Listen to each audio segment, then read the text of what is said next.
Twitter has explained why they failed to remove offensive and unverified anti-Muslim tweets shared by President Trump.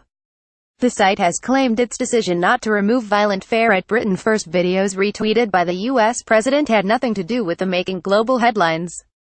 A row erupted between Theresa May and the US president when he retweeted 3 anti-Muslim videos posted by the deputy leader of fringe political group Britain First.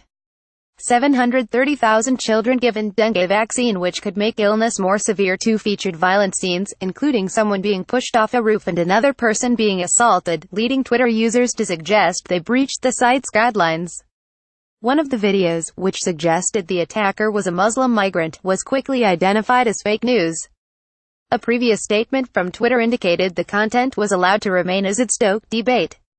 It pointed to guidance in its help center which said, "There may be the rare occasion when we allow controversial content or behavior which may otherwise violate our rules to remain on our service because we believe there is a legitimate public interest in its availability." On Friday, Twitter co-founder Jack Dorsey wrote back on the suggestion, saying, "We mistakenly pointed to the wrong reason we didn't take action on the videos from earlier this week." In a series of posts shared from the Twitter safety account, the social media giant appeared to set out why Mr. Trump's tweets remained on the site.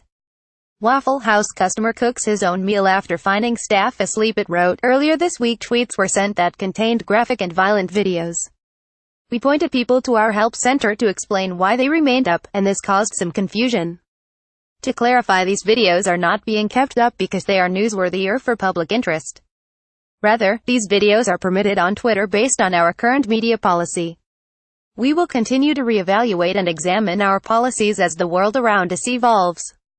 We appreciate the feedback and will continue to listen. One user replied to Mr. Dorsey's post, asking him if he thought the reason the posts stayed up was due to Twitter needing Mr. Trump to drive traffic to the website, to which the tech chief replied, "No, I don't. According to Twitter's media policy, a post breaches guidelines if it contains gory media related to death, serious injury, violence or surgical procedures.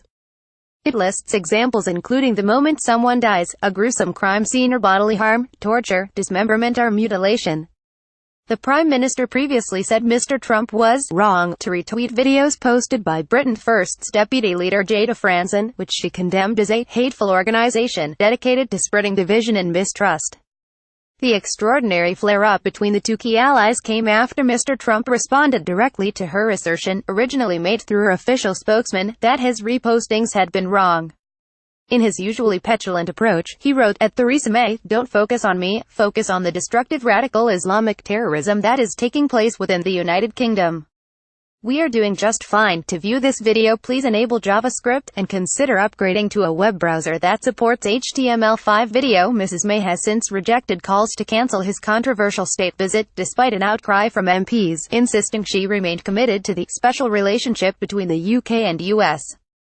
Britain First leader Paul Golding boasted the group had gained hundreds of new membership applications and its Facebook posts were reaching hundreds of thousands more users.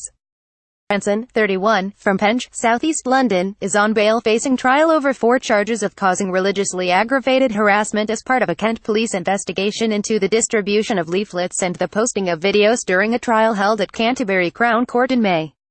She will go on trial at Folkestone Magistrates Court on January 29, alongside Golding, who faces 3 similar charges.